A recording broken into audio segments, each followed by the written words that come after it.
Order of the Kearney School District Board of Education, please rise for the Pledge of Allegiance.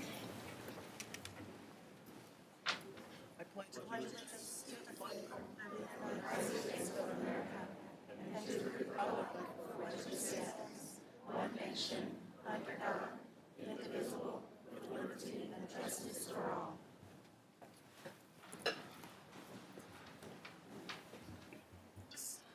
Meredith Cole. Here. Brian. Dan Holloway. John Kerr. Here. Reese Switzer. Here. Susan Morgan. Here. Darlene Bailey. Here.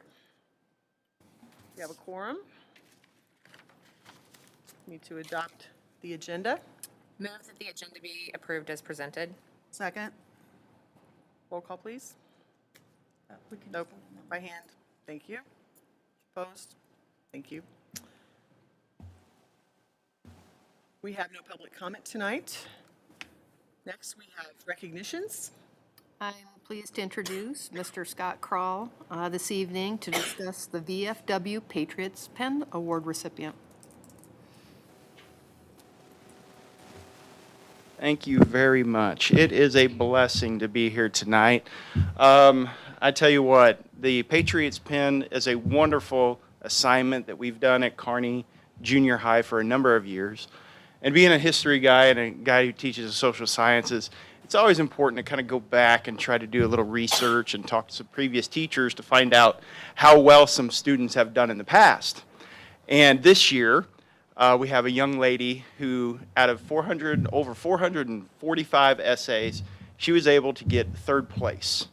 And the Patriots Pen the VFW puts on every year, there is a motto, there is a thing that you must write about. And this year was about my pledge to veterans. And for this young lady, it was very personal for her. She had a grandfather and an uncle who both served honorably in the U.S. military. And her essay was phenomenal. I just want to read one paragraph. She doesn't want to read it, and that's fine, but I do want to read one paragraph about what her pledge was, because it is very inspiring to all, not just to 8th graders, but to everybody that are great Americans in this country. To veterans, I pledge to always stand during the Pledge of Allegiance and National Anthem. As I always respect our flag, I promise to acknowledge the sacrifice you give to protect my family while leaving yours. I promise that I will be a responsible citizen of this nation, and I learn all that I can about our history. Good, because we do a lot of that. I will be active in learning about political parties, knowing that my right to vote when I turn 18 is a privilege. I promise to soldiers and veterans, when you return home from your deployments, you are safe, respected, loved, and appreciated.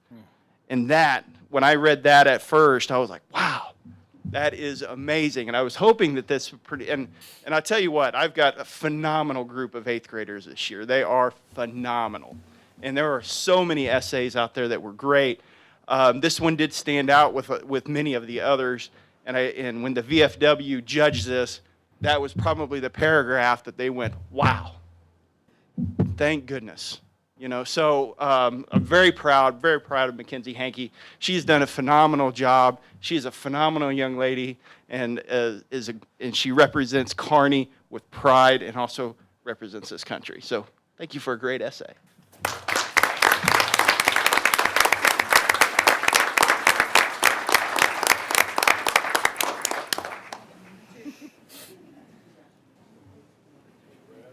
Where are they going?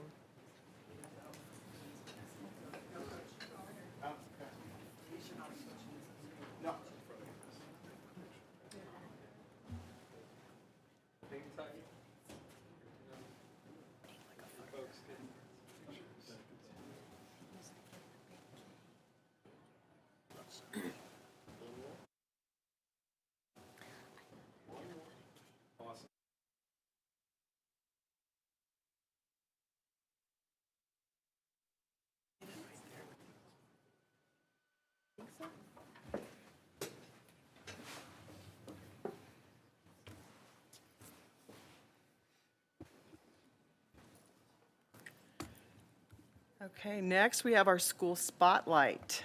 This evening, Dr. Parks and Ms. Timchuk will introduce a number of students from Southview Elementary to us. Hey, boys and girls, if you guys want to come on over and stand in your places. Practice.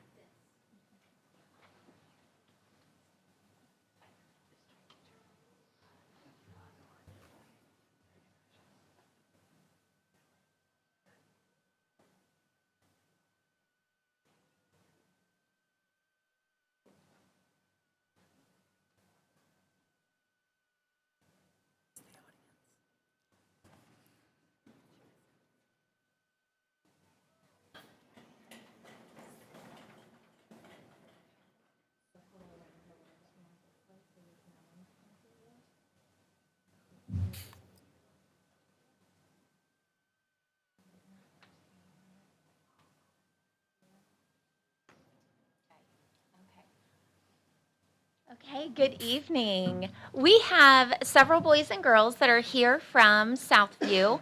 We're going to highlight the clubs that we have. So a lot of these are before and after school tutoring, or like academic clubs, or just fun clubs for kids. One of our strategic goals is focusing on culture and climate. And an objective is for students to be involved in school or community activities. So it ties directly to that. And also, of course, we have goals aligned with academic success. And so many of these before and after school clubs focus on student growth.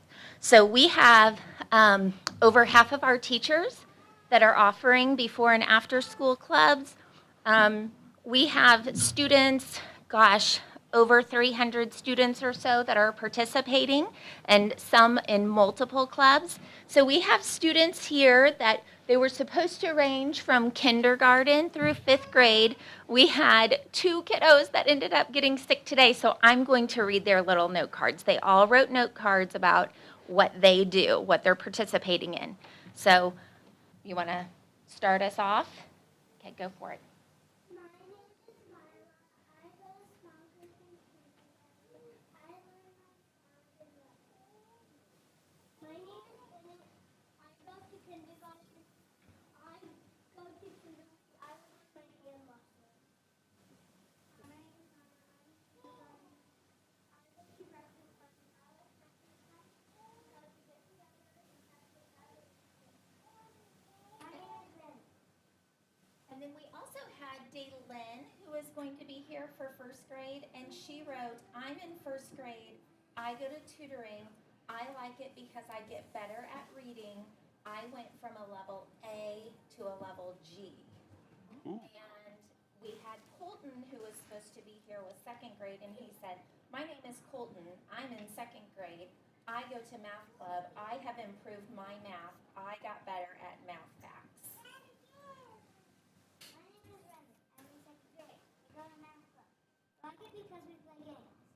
I've learned 2 digit addition problems. I've improved in math.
I have a question on the Crazy Eights Club. Do you play that game and or other math games? Kind of tell me a little bit more.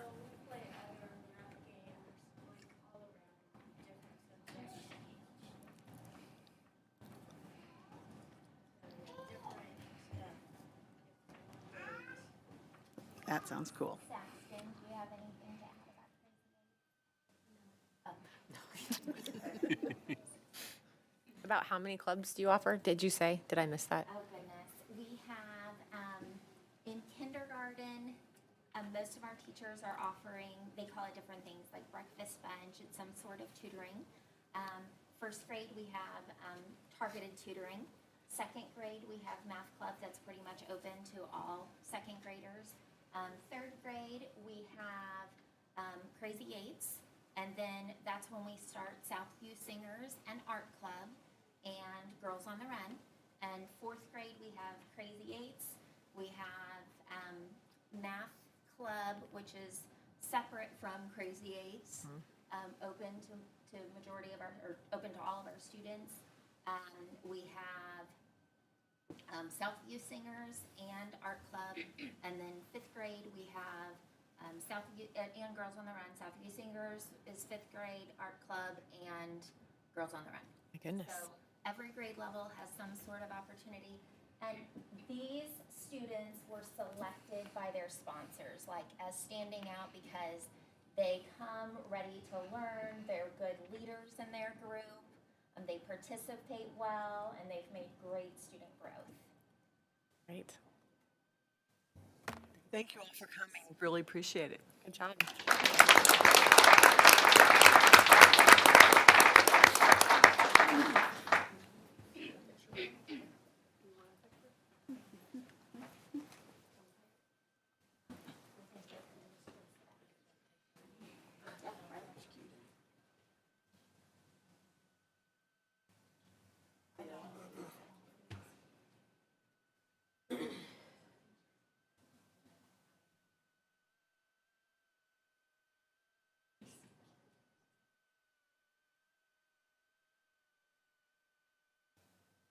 Right. Good job. Give it a big smile. Good.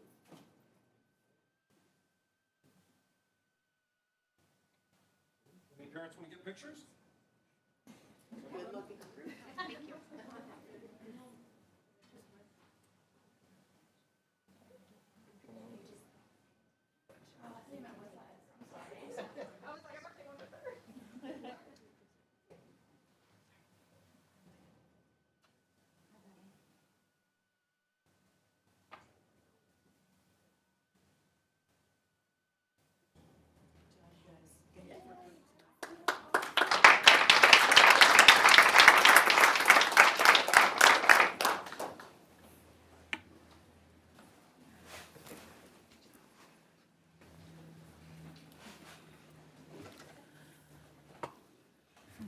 Smash your finger, sorry.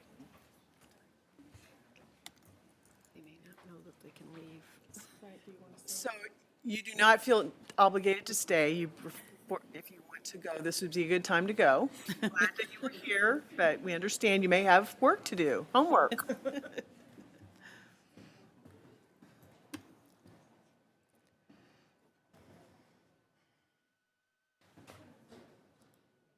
Next, we have the consent agenda. Move that the consent agenda be approved as presented. Second. Any questions about any of the items on the consent agenda?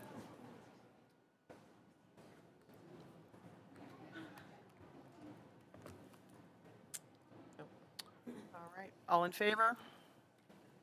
Opposed? Thank you.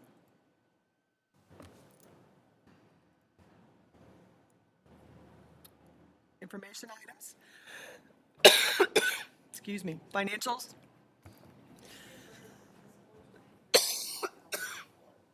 As noted last month, this report reflects the current year forecast. Current year operating revenue is forecast at $45 million, while expenses are forecast at $46 million. Operating revenue of $13.8 million had been received as of December 31st, which is 31% of our budget. Operating expenses of $18 million have been incurred as of December 31st, and that represents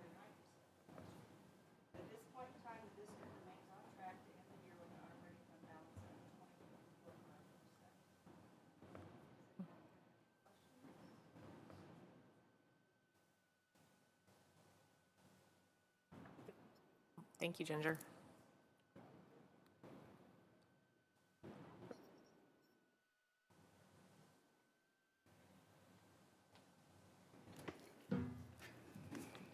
Good evening. I think I need to, is that better? Can you hear me? Okay. So we're just going to run through our child care programs that I supervise here in the district. The first one is Kids Club. Oh, good. I got the right arrow. So our Kids Club program is designed to assist families in the child care before and after school. It is provided in all our elementary schools, and it is for kindergarten through 5th grade. This program runs August through June, and that's our basic Kids Club program.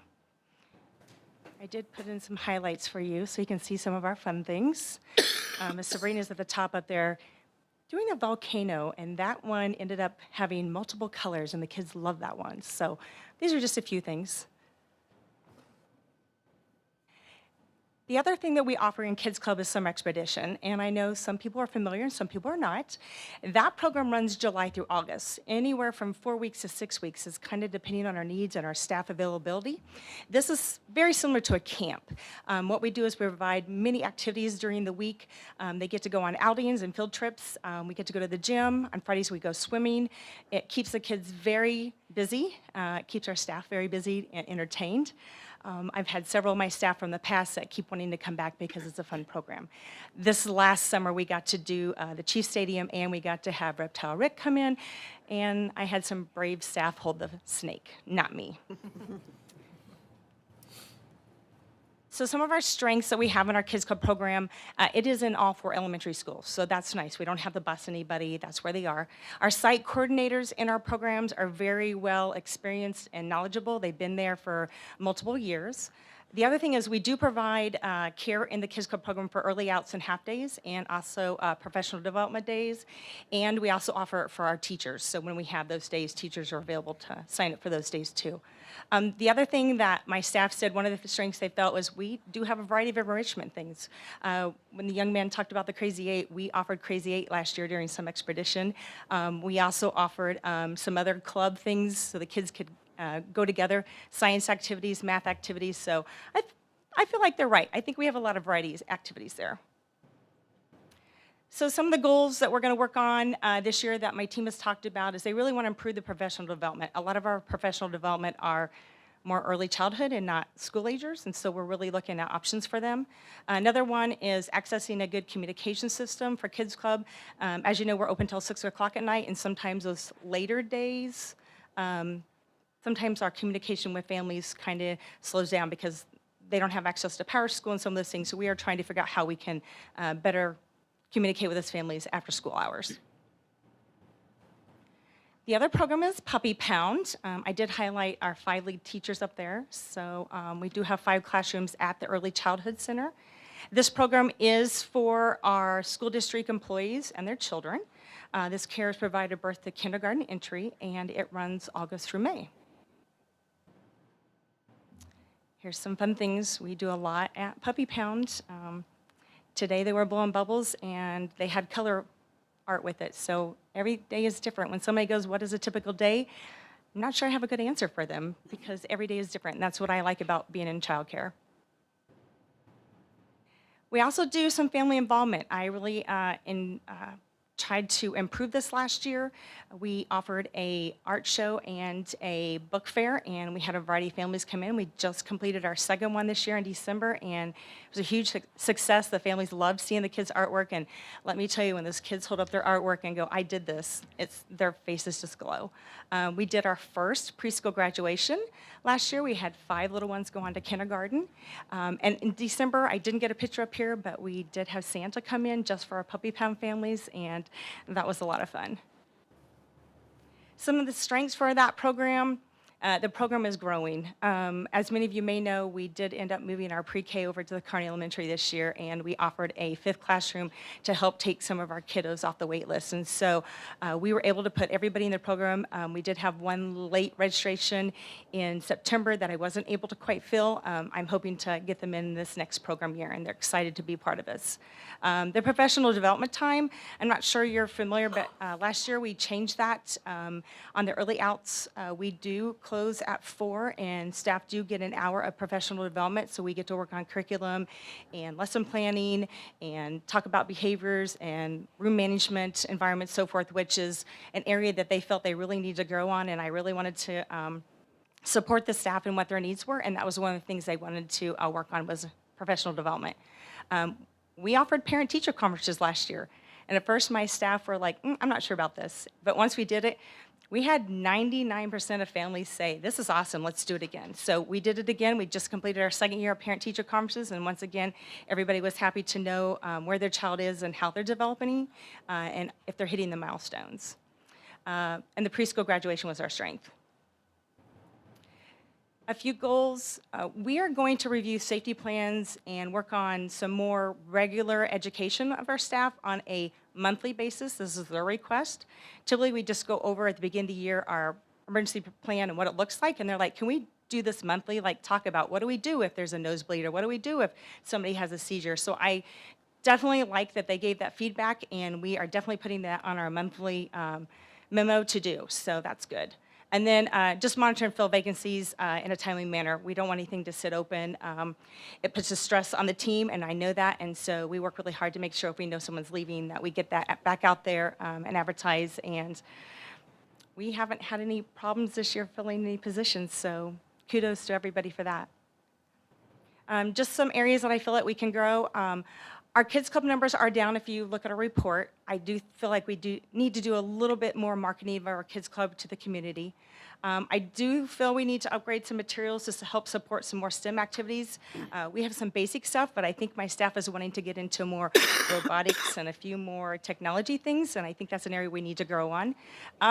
I've had, in some of the surveys we've done, we've had families tell us that it's hard to find Kids Club information on the website. So that is something I'm going to look into and see if there's a way we can maybe promote that a little bit more and make it easier for them to find. Maybe program incentives to help retain staff. We do know that childcare is a hard program to staff. We do have some staying, but we also know once they get in and they get their feet wet, they're like, I'm ready to move on to another child care or early childhood education and keep moving up. So how do we maintain the staff that we have?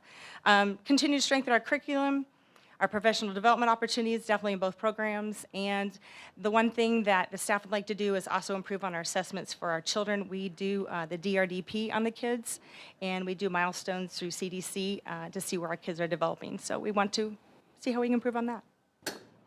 Any questions? Awesome. Thanks, everybody. Holly. Thank you, Holly. Construction update. Ben? And, yep.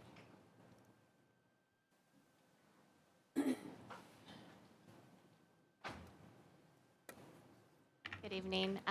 Megan Masterson with DLR Group, and these images will look familiar from last time. We are working on the Early Childhood Center renovation, and here are some images from the multipurpose room. As you know, it was the old boardroom, and now it's become a play area for the Early Childhood Center children. And then go to the next slide, please. And this is just the same multipurpose room, just looking at it from a different angle. We've provided a track for the trikes. There's plenty of room for play, and just kind of a whimsical, fun area for the children to play in. And this is the discovery area that is right outside of where the old boardroom was, and so this allows an area for children and teachers to gather and play. And that's just the same area, just looking at a different angle. And then we do have the high school theater that we're working on. This is a view, if you were staying on the stage, looking out to the audience. We are touching just about every surface in this room. We're painting the ceiling, the walls. We're putting in new acoustical panels, new seating, new carpet. Next slide, please. And then this is a view looking from the audience to the stage. As you can see, we've added wood veneer to the stage. There is going to be a new ADA chairlift, and it's really, I feel like it's really coming together with all the colors. We do have, the purple carpet, kind of bringing in some of that school pride. That's all I have for the high school theater. We are also working on the middle school restroom renovation, and we are also in the process of designing the replacement of the HVAC at the middle school, and then also there's some renovations happening at the junior high. Do we lose or gain any seating at the theater? Do I'm we know? sorry? Do we lose or gain any seating at the We theater? did lose seating, so that with the new seating layout, we have added ADA seating, which we didn't have previously. And also, the seating sizes are now varied more so that the visibility from the audience is better to the stage. Okay. Are the acoustics going to be better in that area as well? So, yes, because we are adding acoustical panels, so Okay. that will help. Yep. Okay. We're done now. Thanks, problem. Megan. So from a construction standpoint, Megan has turned all three of those schools over to us. Design is complete. It's been out to bid for a couple of weeks now. We're going to take bids next week, put those together and bring them to the next board meeting. We had pre-bid walkthroughs this week where people just go through and get to see all the spaces since they're renovations, make sure they've got all the details figured out. Good participation there. And then one other project we're working on is the junior high crack repairs. So there's some wall cracking and things going on there. We had some trade partners out this week to look at solutions there. So we've got the design that we need. Now we're bidding that piece too. So we'll bring that back in February. All of that work for all 4 projects is going to happen over the summer. So. The theater, we've discussed this, but you guys already purchased the So electronics, yeah, is that so correct? we've bid the lighting and the electronics. Yep. We've received bids on it. We have not awarded it yet. After reviewing that with staff, we want to get the remaining, the seats and all the rest of those items packaged up together, just to make sure overall budget is where it needs to be before we award that package. And then you said you did your pre-bid. You said good participation, so like good 4 or 5 of each supplier, or do you think it was? Not at the pre-bid itself. Okay. So we've got several from each scope. Okay.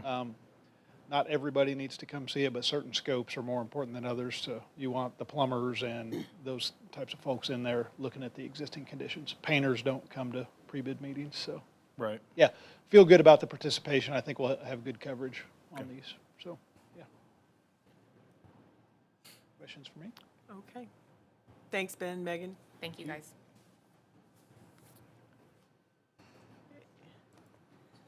Bond update, Dr. Miller? So last week, the district communicated both with staff and the community on its decision to place a pause on elementary number 5. We know the school district has a strong history of long-range planning to predict, forecast upcoming needs. The original decision for a 5th elementary school would offset capacity issues at Dogwood Elementary and Southview. It would also fold lens programming back into an elementary school setting. It would also provide additional space for classes like special education, gifted, and reading programs. We know conditions have changed over the last couple of years. Probably 3 or 4 years ago, it would not be unheard of that you could build an elementary school for about $25 million. The long-range planning team took that into consideration. They knew inflation was on the horizon. When they took the bond out to the community, they planned for $31 million, knowing that costs would escalate. Preliminary estimates came in as we were working with DLR and Newkirk Novak, somewhere in the range between 36 and 39 million, and that really started to raise some concerns. So Eric Nolan worked with DLR and Newkirk to value engineer the scope of the project and make revisions. At this point, we estimate that we could be closer to being about $1.5 million to $2 million over budget. Again, these are estimates. These have not gone out to bid. And we know that costs will continue to escalate. Being new, And that really just addresses bricks and mortar. So being new to the district and just having an opportunity to evaluate our budget, I'm also very mindful of looking at our fund balances ending at right around the 20% mark, which is really where the board approved threshold. It costs additional dollars from the general revenue to operate a new school. There are additional personnel costs tied to principals, secretaries, custodians, nurses, librarians, and potentially additional classroom teachers. There's also an operational expense just to run the school, building budgets, turning on the lights, running the water. This quickly puts us into a discussion regarding the capacity of our current operating levy. So simultaneously with looking at construction projects of elementary number 5, we also had our strategic planning running simultaneously. And we heard clearly from our community that safety and security is a priority, that there's a desire to hire additional SROs. There's also a desire to expand programming for students so we maintain that high level of commitment to instructional excellence. There's also a strong desire to maintain highly qualified staff. We know this is a highly competitive market for teachers as there's a shortage on the horizon and there's a significant gap in both certified and classified pay when compared to our suburban counterparts. The culmination of this information is really what caused us to pause so that what we can do over the next 2 to 3 months is re-engage the community, get additional feedback, gather more data, and bring this back to a more thoughtful discussion. We may be very well in the same position where we are, where we think elementary number 5 is the right course of action. We also may be in a spot where we want to consider a different option with additions and renovation.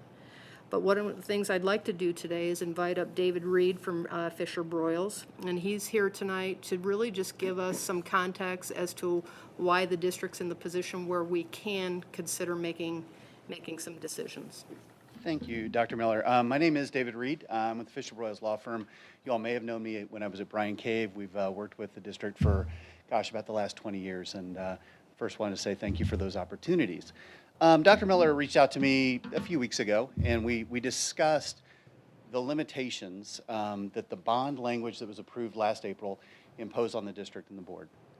And so what I described to her is the ballot language that was approved by the board last January, about a year ago, and then was approved by the voters in April, lay out certain projects, one of which was the elementary number 5. But it also included additions, renovations, improvements, expansions to existing school facilities, deferred maintenance, and those kind of things. How we look at it from a legal standpoint is voters gave the school district and the board the authority to borrow up to $44 million for these projects. Those projects are effectively bounded by the descriptions that's in the ballot language. And from that point forward, it's really within the board's discretion as to how those funds get used, as long as we're within those descriptions. So there's no obligation to build elementary number 5. In fact, this happens from time to time. School districts will think they can afford a project. The project comes in at way above what was always projected, particularly in this environment right now. And so there's a reallocation of priorities, principally based on costs. In some, as well as we've also seen it based on growth. I mean, you all look at growth projections all the time in enrollment. We see districts have to drop programs or reallocate programs based upon changing enrollment demographics from time to time as well. I think that's kind of at least the nuts and bolts of it. I'd be happy to answer any questions anybody from the board might have. So, so obviously we're pausing. I guess I better scoot up. So since we're pausing number 5, if we have the 44 million, what you're basically saying is that if we decide not to go with the school, we still have the 44 million to do the upgrades for the additional piece of the bond language. Correct. But if we go with the building, we still obviously are tied to the 44 million to try to go through that process. I Correct. just want to make sure. Yeah, so effectively, the board could decide to reallocate the money that they thought they were borrowing for elementary number 5 if a decision is made not to pursue at the time. You could also sit with the money in the bank for 6 months or a year. while, that continues to play out. There can also be a decision made at some point that elementary 5 isn't coming for 4 or 5 years. And in the meantime, we have other upgrades, improvements, additions to buildings that are a priority to address the needs of the district that can be, and those monies can be reallocated to that. Okay. Anybody else? To remember that as we get this information, the information from our strategic planning process and a lot of other things that we have planned, and I know Dr. Miller is going to address some of those as well, but to take all of that into account so that we make the very best decision. It's good to know that we have time. We're not under the gun, if you will, by stating that we were pausing, and we certainly are not planning to put this on the shelf. That's not the pause. It's pause and still do a lot of work in the meantime, because I believe, and I'd certainly invite others to chime in, we still have a lot of information out there that we want to discover, because we want to be as transparent as possible in this process and get input from all the important stakeholders. Absolutely. What is our timeline as far, like, I know it said next couple months to engage, but what is our timeline legally with the money that we've borrowed that we have to use it by? Because It gets into a little bit of a technicality, because the district is able and did borrow on a tax exempt basis, which means its bonds are tax exempt to the holders. There are some tax rules about that. You all passed all of the threshold issues because you had a reasonable expectation that you would spend the money within 3 years of issuing the bonds. There's no absolute requirement that those monies be spent in a year, 2 years, 3 years. There's some issues regarding arbitrage rebate. If the funds sit on deposit too much, make more money than the bonds bear interest. My guess is we're not there. We haven't visited with Ginger or anyone else on that issue. But if that were to become an issue, that would be 2 or 3 years down the road. okay. And this money stays on projects. It can't be shifted anywhere else, correct? That's Correct. always, yep. Okay. All right. Thank you all very much. Happy to come Thank back you. any other time, too. Appreciate that. All right. Academic performance. Mrs. Kopp.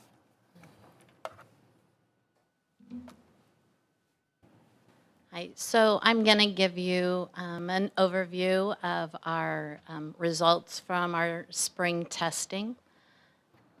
We have a lot to celebrate on our testing. As you all know, we have the goal of being in the top 25% in tested areas within our peer group. And we carried that same goal over to our new strategic plan. For the spring of 22 state assessments, we scored in the top 25% in 17 of the 22 different categories. So first of all, this shows the district-wide data. So for ELA, which is the first column, there are 7 different tests that go into our overall district score.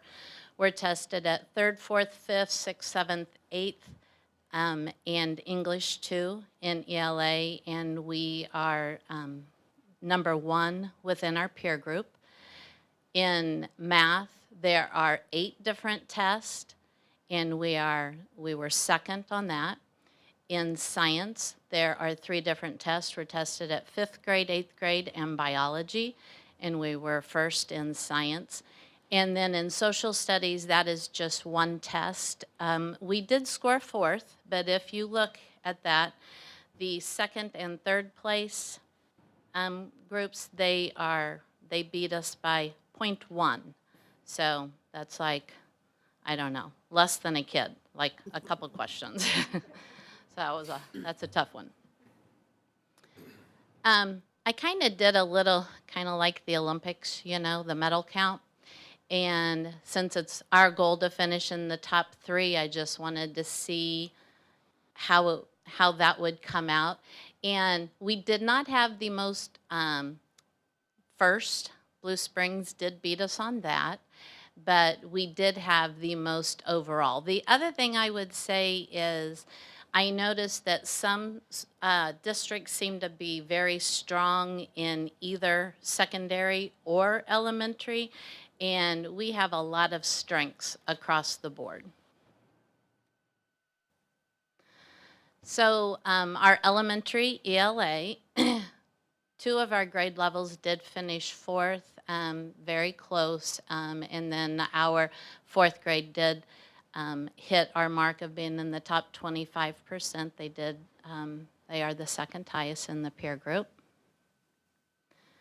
Our middle school, they did hit that mark in both 6th and 7th grade ELA.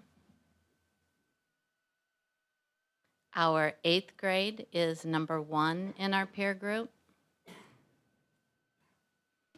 And our English 2, they are second in our peer group. And again, not a lot of difference between first and second there. Our elementary math, our 3rd grade, that is an area our principals are well aware of, and that is something that is already being addressed. They're working on that.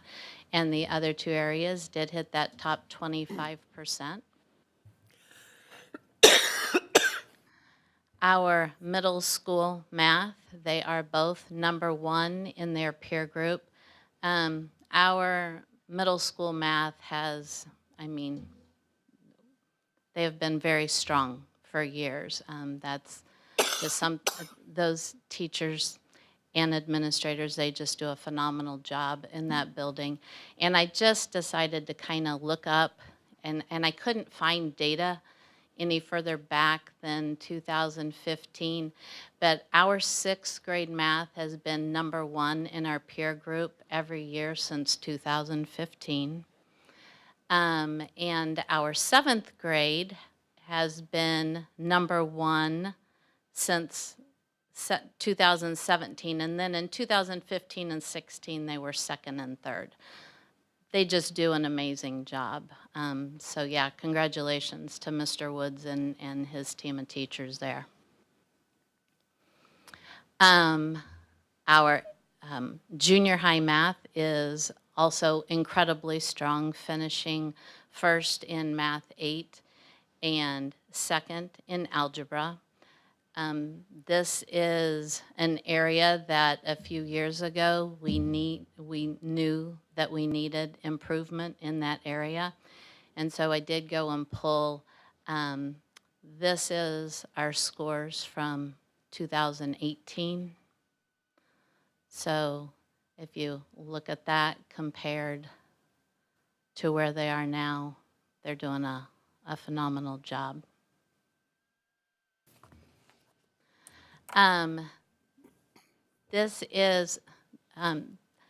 This one is a little skewed because not everybody tests everybody in Algebra 2.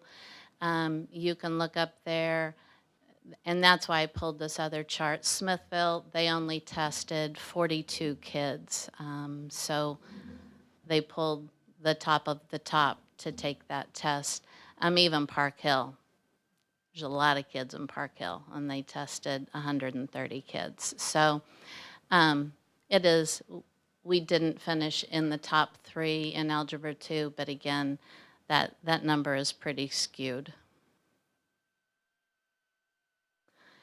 In science, again, overall district-wide, we were number 1 in our peer group, and we did score in the top 25% in all 3 tested areas. And then our last one, on our ACT, we also scored in the top 25%, being 3rd. Any questions? So congratulations on a great year, achievement-wise, for teachers working hard and kids working hard. So that's awesome. The only thing I always like to ask is, like, what's your, when you're doing so well, there's always at least 1, maybe 2 different areas that you want to continue to work to get better at. Because if we're not fixing that weak link, Absolutely. we could have issues. Do you have those that you would like to share with us that would be things that you think that we have to work on? Well, we want to get better in all areas. We're always looking to get better. But I would say focused, and there's a and it's not in all buildings, but there are a few areas at elementary that we are particularly focused in, but they've been working hard on their proficiency scales this year, and those principals know, and I think they've got a good handle on this. They're making the adjustments, and I am sure we'll see a change. Awesome. Thank you. Do you have any plans for new programs or new initiatives for ACT testing this next year? We did bring in, we had not had PD for a while with our teachers to help them embed more ACT type prep within their regular classrooms, as well as helping them with the ACT Academy. So this year at the beginning of the year, we did bring in an ACT consultant to work with those teachers to help them, just know how to embed different, really, I mean, that's all this gal does, is she is an ACT consultant. And the teachers have a little bit of a struggle with that because sometimes the way you prepare for an ACT is very different than how we might prepare for an EOC test. So they have to, it's a balancing act to hit both of those. And what does this score represent? Would it be the seniors from last, or The how does that work? ACT score that is represented, it is from the senior class, and it is the last test taken. And we did run to see if there is much difference between their highest score and their last score, if we take the average of that, and it was minimal. Any other questions? All right, action items. Agreement with Excellence K-12. Move to approve the agreement with Excellence K-12 for a community phone call survey as presented. Second. Good evening, school board. How are you tonight? So, as Dr. Miller already laid out, we've made a decision to start a conversation with our community around different options around the 5th Elementary School and other possibilities to gather from them some information about how we want to move forward, right? And so as part of that, I'd like to introduce Rick Nobles. Rick, you want to come on up? Rick Nobles is president of Excellence K-12, and we are asking the board for permission to move forward with them to conduct a telephone survey across our community. They're very good at this. They have a lot of experience, about 45 years worth. They've had a lot of success with districts across the nation. I think that's true. And they really, what we're looking to achieve are really three main things. We want to ascertain general perceptions about some of those key areas that we want to focus on. We want to kind of measure support for ballot measures, and the last thing is kind of, again, measure what would be community support for some possible additional investments in our students and our programs and services and you know, those types of areas. So they're very sensitive to survey fatigue. I think everybody is real tired of answering surveys, so they do a really good job of managing that.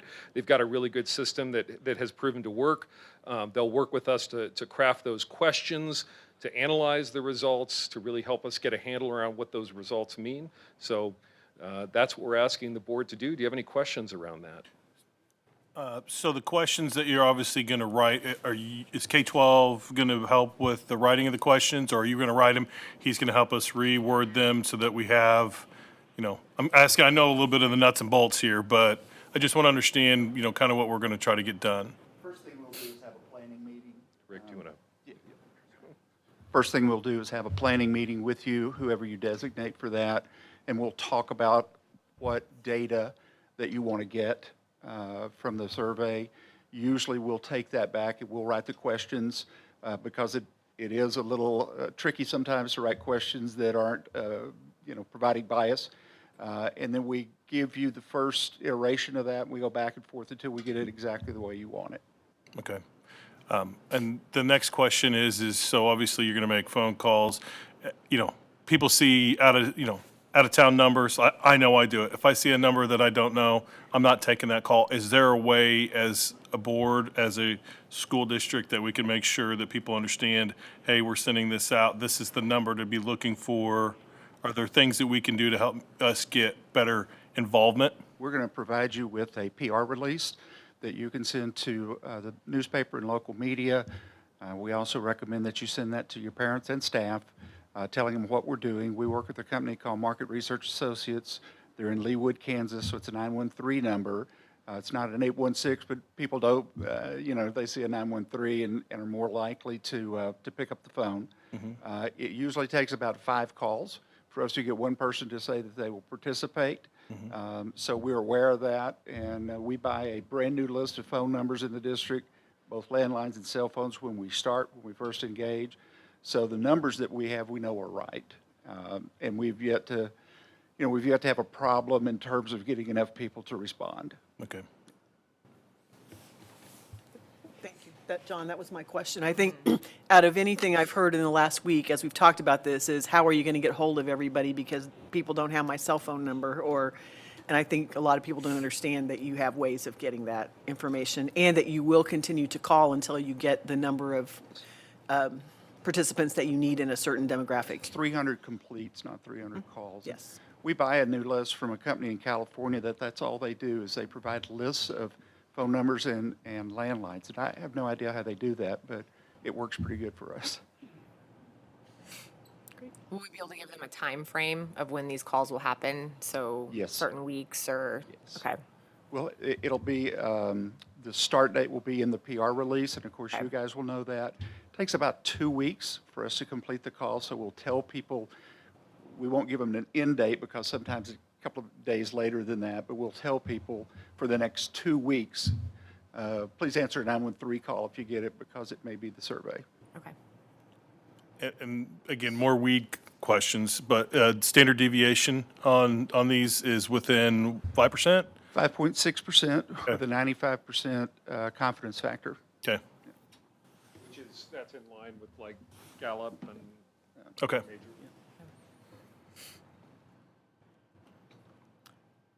Any other questions? Dr. Miller or Ray, do you all have a recommendation of what you're planning to do with the online stakeholder surveys? Have you thought about that yet? I think our internal discussion was we would stick with the phone surveys just because it's got such a, low error of measure. We felt like it would provide a high level of accuracy. At least that was what we're proposing. I'll add that we will also provide other ways for members of the public to provide feedback through our website, through email, through phone calls if people want to do that. So there will be lots of doors and we'll be open 24/7. But the survey, it could muddy the survey if we put it on and did it online because then now we could get doubled up. So my guess is we'll still get the feedback from people who want to give it. But Yep. We're going to look at it separately. Is that correct? Yeah. Survey That's where I was first. going, yeah. Yeah. The big thing is just to give all citizens an opportunity to have their voice heard. So that's what the online surveys are for. Perfect. Okay. Any other questions? All in favor? Opposed? Thank you.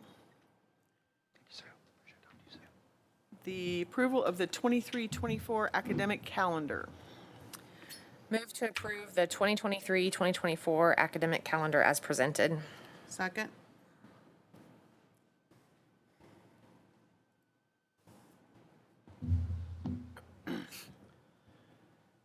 So this is our 2023-24 academic calendar that we're presenting tonight. If you look at it, it's a little different look than what we've had for our district calendar in the past. I'd like to talk to you a little bit about the process because that's also changed. Typically, this committee has been a very small committee.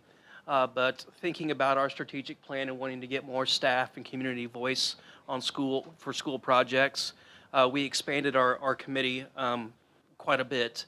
I believe there were 18 participants from teaching and support staff that started the process. And what we did the first time we met in November was we just set some goals. What were the goals that we wanted to achieve as a committee? And some of those were very simple, like ending school before Memorial Day or starting after a specific date, because that's what the state maintains us and wants us to do by mandate.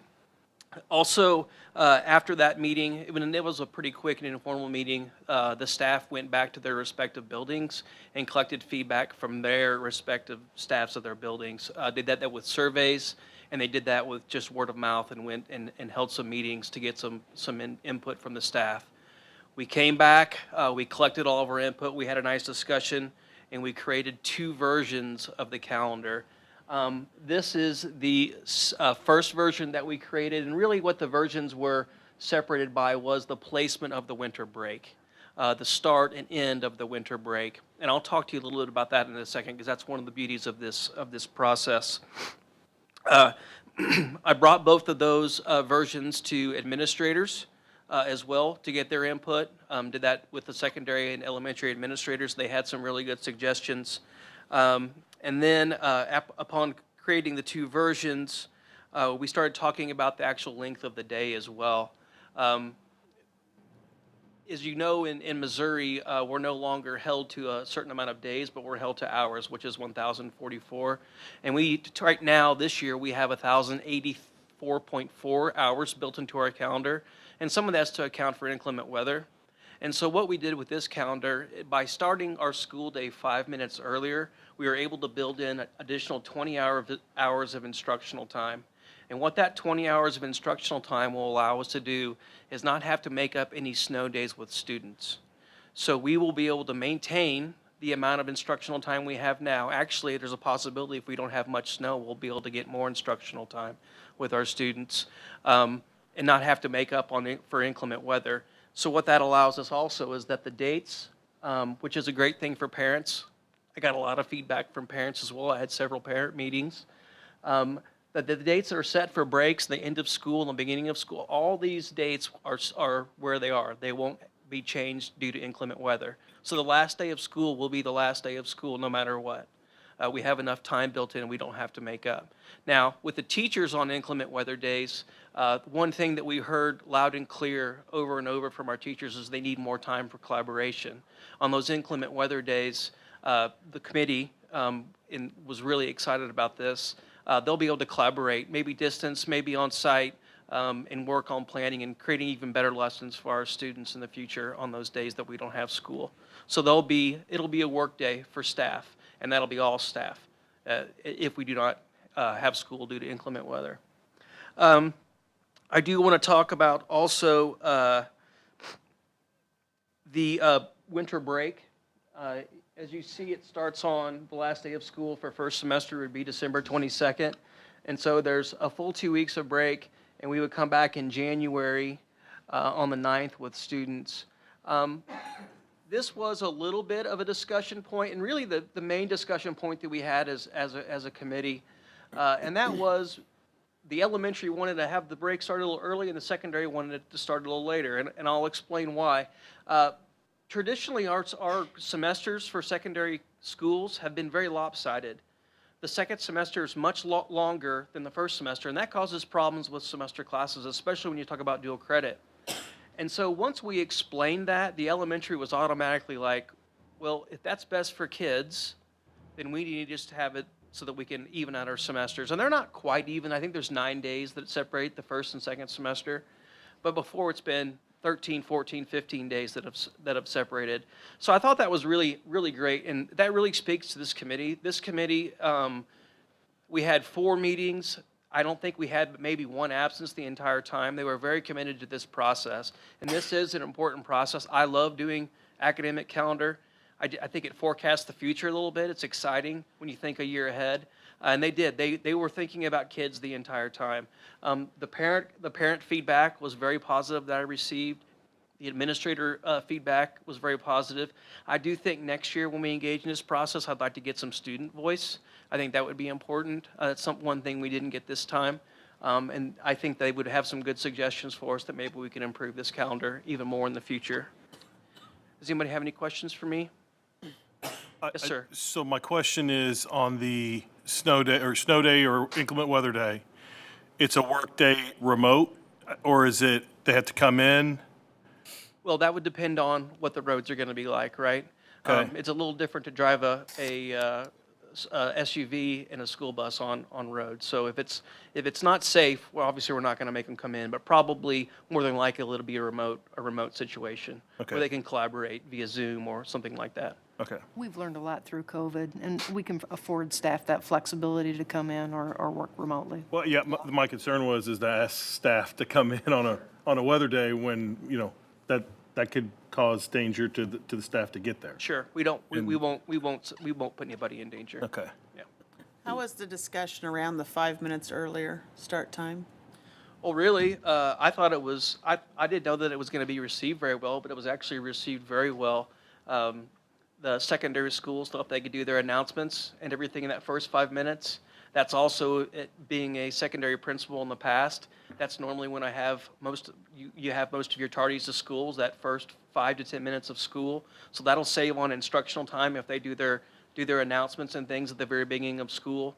And then that just gives more time for instruction at the elementary level, but it was received very well. So next year, our secondaries will start at 7:30 and our elementaries will start at 8:35. And that does not extend teacher contract time.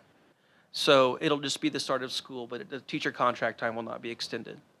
And teacher contract days and student days have been maintained the same that we've had in the past. Are we gonna have to press release that too, that we're adding 5 minutes to the beginning because, you know, people get in a routine, right? Are used to getting their kids to school. Are we thinking that ahead as well? We'll make sure that we communicate that. Right. I think we're ahead of schedule, that we can make sure we can get that out there before Sure. next fall. Sure. If you have inclement weather days, teachers are coming in, will Puppy Pound and Kids Club be available? We'll have to discuss that, but I don't know how feasible it will be to have teachers come into the buildings. Right, just in case. This isn't a question, but I had probably a handful of your committee members reach out to me, probably, I guess, maybe 3 or so, and told me what an amazing experience it was. They were excited to be on the committee, that you did an incredible job getting research and speaking to people.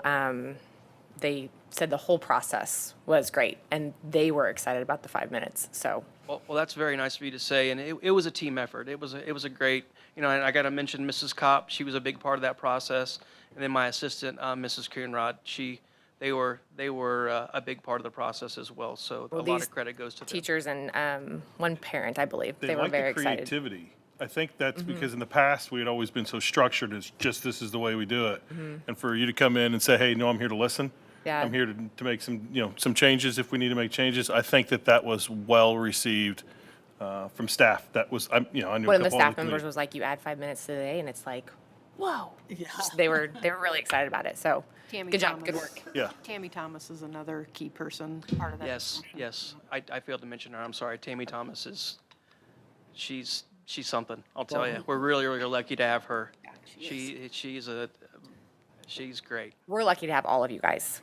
You guys all do an incredible job. Administration, Thank you for staff, saying that. everybody. So, Any other questions for me? Nope. All right. Thank you. All in favor of approving the 23-24 calendar? Opposed? Thank you. Next, we have board member comments. Policy. I'm sorry. Put my glasses on. There we go. We can't have a meeting without Bree reading a board policy number. Yep, so. And we can't have a board meeting without you skipping something. That's true. Thank you, We got John. both taken care of. move to approve board policy I-140-P and F-190-P on the first reading as presented. I didn't say this Second. again. That was good. Hey, Bree, you get to read it again in a month, too. Any questions about either of these or comments? All in favor? Opposed? Thank you. Now we have board member comments. If there are any.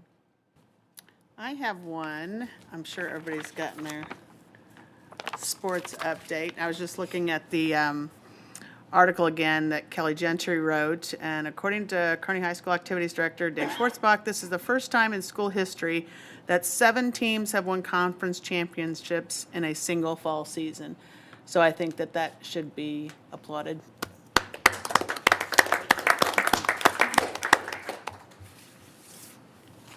Very good, thank you. And I liked the social media post yesterday, game day. There was like 7 things going on yesterday. That was great. All those kids were very muscular looking too. Okay. Important dates. February 1st is an early out. February 15th is our next board meeting. February 20th, no school for President's Day. Miscellaneous. Action for a closed session to immediately precede the regular meeting in February, including any record or vote to discuss items and issues allowable under Section 610-021 of the Missouri Sunshine Law. Second. Roll call, please.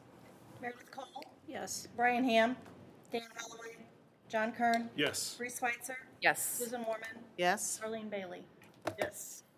We're adjourned. Thank you all for coming.